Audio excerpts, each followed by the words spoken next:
In this video, I will be going over when and how to switch over to last 4 edges, the most advanced v-first method.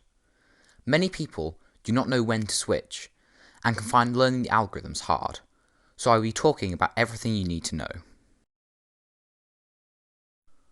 So when should you switch to last 4 edges?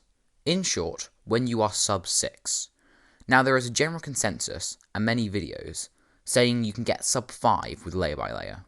This is true, you can get sub 4 with layer by layer if you master it.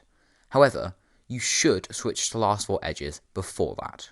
You should start switching when you get sub 6.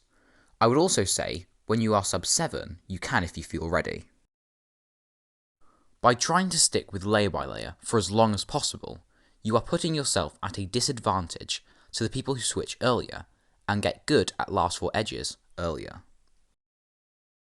One of the reasons I think you should definitely switch at sub 6, and preferably at sub 7, is how you should switch, by gradually learning the algorithms. There are 34 last 4 edges algorithms, and you should learn them in 5 stages. The first stage is pretty simple. It is just the 5 algorithms where the last edge piece to make the layer is solved. So basically, the 5 layer by layer algorithms. You should already know these. Next, you should learn all 8 algorithms where one piece in the top layer is solved. These are all very short and should be pretty easy to learn. The third set of algorithms you should learn is the 5 where a piece in the bottom is in the right place but flipped. These are all quite easy to learn and fast to complete. The fourth set of algorithms will be the first real challenge for you to learn. These are 8 cases where one edge in the top layer is flipped but in the right place.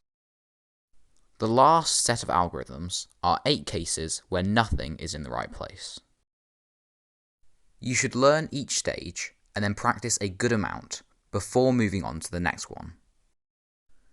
Even if you do this though, there will still be a noticeable amount of time where you are slower than you were with layer by layer, as you are not amazing at recognizing and executing the algorithms. This is inevitable, and happens with any new algorithm set you learn.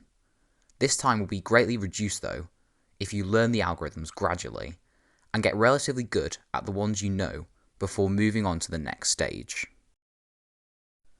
The time when you are slower with last 4 edges than you were with layer by layer will be very frustrating, but you just have to keep practicing, and eventually, you will be faster than you ever were with layer by layer, because last 4 edges is a better method. If you are going to get your algorithms from a website, you will quickly find that lots of them are not good at all. Many of them only show the essential parts of the pyraminx, but this just makes them confusing and very hard to learn from. I recommend going to this website, as the algorithms are good and it is easy to learn from.